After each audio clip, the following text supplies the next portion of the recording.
Hello everyone, and welcome back to Let's Play the Raven, Legacy of a Master Thief.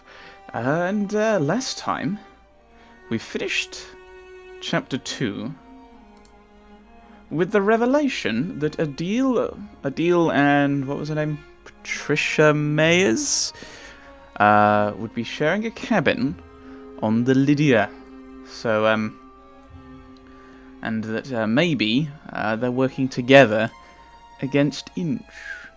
So, assumably, there's going to be a few more shenanigans. Maybe we'll find out a little bit about what was going on, because there were some weird incidents around in the Lydia. Maybe we'll find out what happened on that night from Patricia's perspective. If we're playing Patricia, which I assume we are. But we might be playing as Adele. He was captured. Let's go, shall we? Chapter 3. Oh, and start. Yes, probably helps.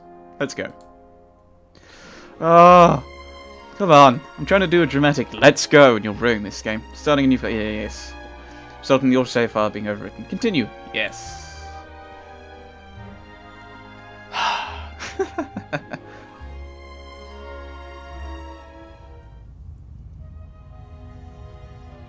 Inch bothers me. He's shown what he's capable of. What if he finds out about our plan? How would he? We're careful. He's more ruthless than we expected. The bomb on the train. I don't want to think about it. We need to make sure that we stay calm. You mean that I stay calm? I'm not worried about you. I know you.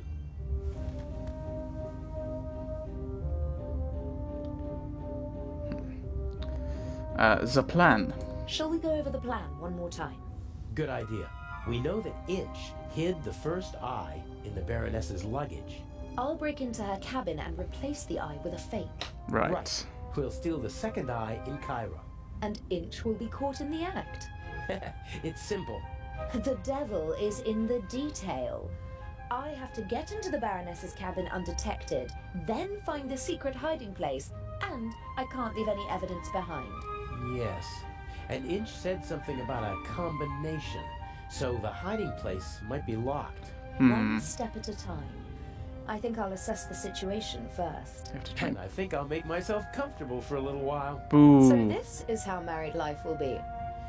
Works for me. Okay, so we've got to try and get into the Baroness's cabin. Right, fake jewel. Everything went according to plan in London? Except for the explosion, yes. The Bobby was right on time.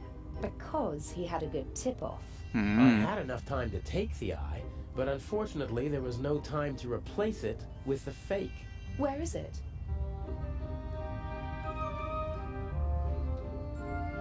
A work of art. Almost as beautiful as the original. I can't tell the difference. Inch could. But if all goes to plan, he won't have a chance to take a closer look at the jewel until after the burglary at the Egyptian Museum. Right, what about Legrand? Will Legrand cause any trouble? Everything's still going according to plan.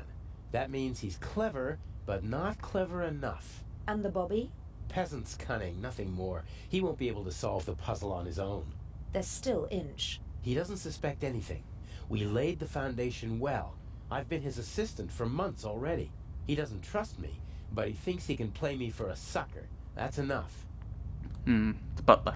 Speaking of Inch, I saw him talking to you in Venice. What was it about? He was angry because his attack on the train failed and because I lost my ticket. How did you get on the ship? As a stowaway, locked in a cold, dark cargo hold. Poor boy. I'll go out now and lead the police and master thieves around by the nose. I can think of something else to do. I can't.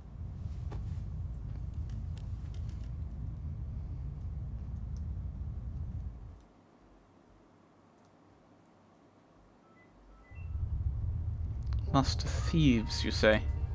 Plural. How interesting. The poster proudly announces the ship's first Atlantic crossing. The city of New York welcomes the MS Lydia. Variety of accents, my dear. Oh, you were American before, weren't you? See if we can happen to open the door into the Baroness's compartment. No, cabin. Cabin now. Oh, listen. I'm sure I could help you if... Stand aside. If you told me what you're looking for. You're just getting in my way. Now get out. I'll wait at the door, madam. Yes, yes. Oh, Miss... Mayors? Can I help you? No, I'm just having a look around the ship. Good day.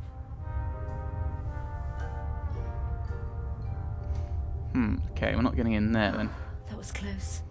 Ah, I thought you were faking the accent. Oh yeah, we have a scribbly... Oh, you have a notebook as well, do you? Ah, no, oh, no, stop it. I wanna look at the notebook. I don't wanna go anywhere. Ah.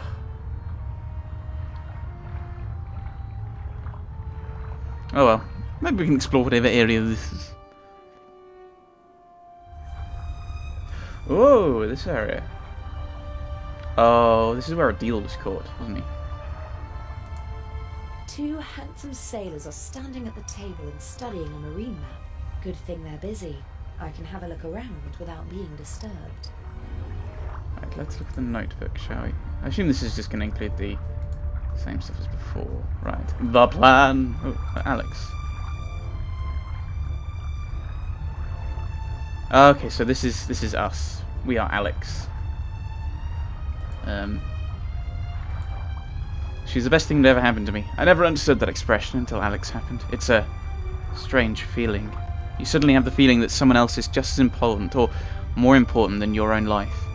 Suddenly you're not thinking, what do I want, but rather, what does she want? Or better yet, what do we want? We met in the south of France. The rich daughter from a good family and the Arab waiter from her hotel.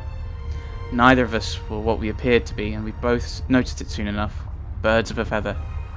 Patricia Mayers was the role she was playing then, too. I think she likes Patricia. Alex is very smart, and Patricia Mayers is a vacation from that intelligence. Okay, and now this is Alex talking about Adil. What I like about him isn't his good looks, and not that he's a skilled thief, that he's clever, or that he loves me. It's his character. He has many reasons to be cynical or bitter, but he's not. He enjoys life. He sees the positive in all people and every situation. He's humble and can find joy in small things. I never thought about children till I met him. He'd be a fantastic father. He'd teach our children to have a positive outlook on life, not to let circumstances grind them down. He'd give them everything they need to live satisfying lives. Yeah. Our plan is simple. In London, I'll swap the stolen eye of the Sphinx for a fake. Inch might take a quick look at the stone, but he won't have a chance to check it thoroughly and hopefully won't notice anything amiss. We'll grab the second gem in Cairo. Inch will think that he's got everything under control. By the time he catches on, we'll be long gone. Patricia Mayers is one of my favourite characters, pretty daughter from a good family. No one expects or suspects anything of her. There's only one problem. People who think Patricia is dumb, even though they don't know her, sometimes annoy me so much that I can't help myself. A dumb, spoiled blonde who's always ready with a clever retort. Not the best cover. I need to work on that. I need to get into the Baroness. Oh, actually, let's have a look at these. Ooh, ventilation shaft.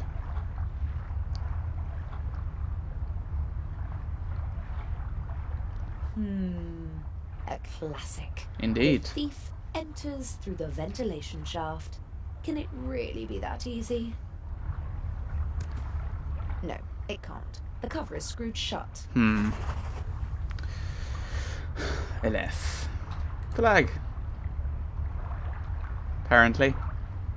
No idea what kind of flag this is, but the pole it's attached to could be very useful one day. It's about 80 centimeters long and looks quite stable. Take it. Yoink. Yes, it's sturdy, but it's also too cumbersome to carry around.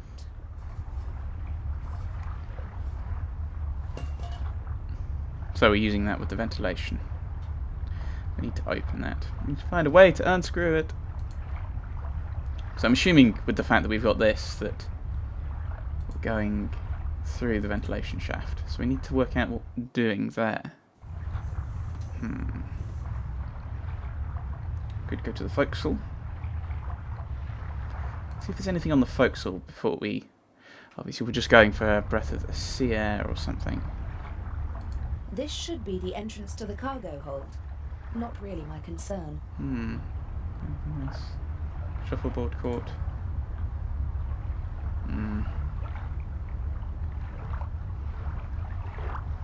Bull, curling, shuffleboard, all the same to me. I'm not interested in any of that now. Anything up here? No. Okay, I think we've... I don't think there's anything else to do on this area. So, we'll go back inside, I think. Try and find various items that we can use.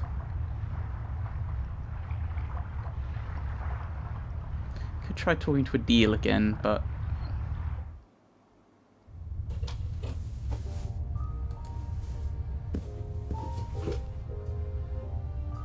various noises and scraping.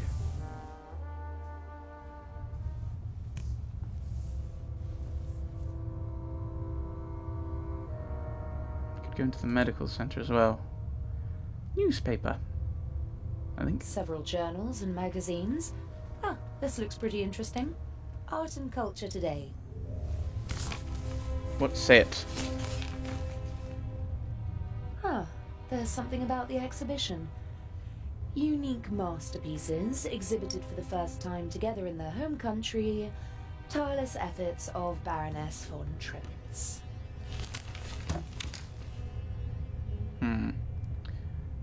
Pinboard. The only regular event seems to be the nightly drink in the saloon. Judging from the rest of the entertainment program, it seems necessary. Examine Legrand's We cabin. briefly discussed whether we should try to steal the second eye here on the ship. The lack of escape routes and the 10-centimeter thick door to the safe settled the question. Okay. Medical center.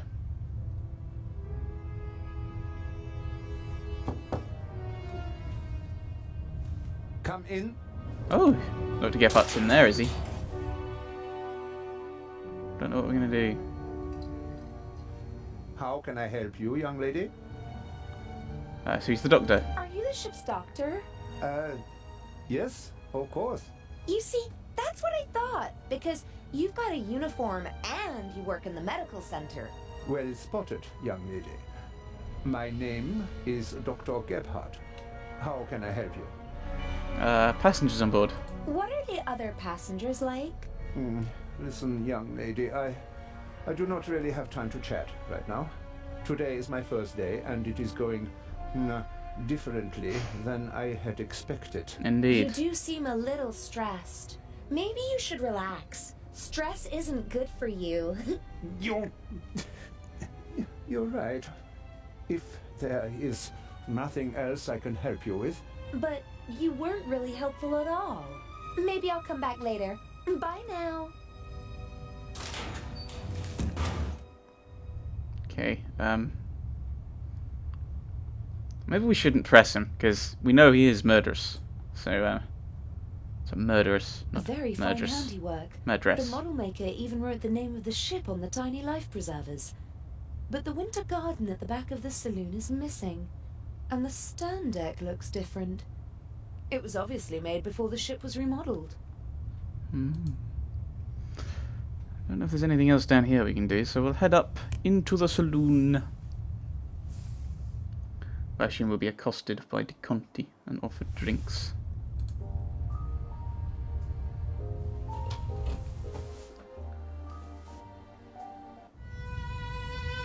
Ah, Kreutzer.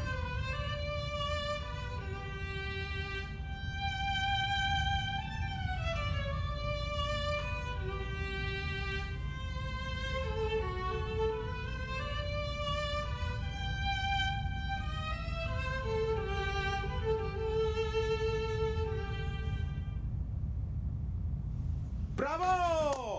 Bravissimo! Fantastico! Ha ha! Would it be okay for you if I get some fresh air up on deck? Of course, my dear. Give my regards to the sea.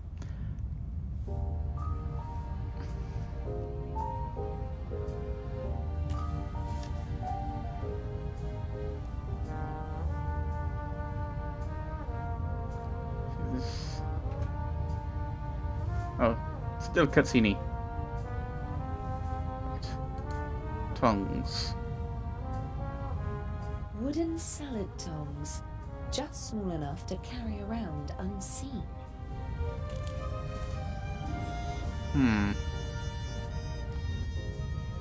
Look at that. Captain DeConti and David Kreutzer. I'm not an expert, but I think that Mr. Kreutzer really is a very skilled violinist. At least, I liked it, and the captain was certainly smitten. Let's talk to them, shall we? Excuse me, gentlemen. She can't have meant you, Mr. Kreutzer. Why don't you just let me have a conversation with the young lady? I just wanted... Did you count the rings on your fingers, my dear? I think I'm going to stretch my legs. But Mr. Kreutzer, please stay. You simply must tell me more about your wonderful violin. If you insist. There seems to be tension between the violinist and the writer. I'd better not get involved. Yes. We'll talk to Lady Westmacott, though. We can't go any further this way. No, doesn't look like it. A wonderful concert, wasn't it? I wouldn't have expected you to be a connoisseur of classical music. Because I'm American? Because you're young, and friendly, and radiant. Someone like you doesn't have to know a lot to get along well in life.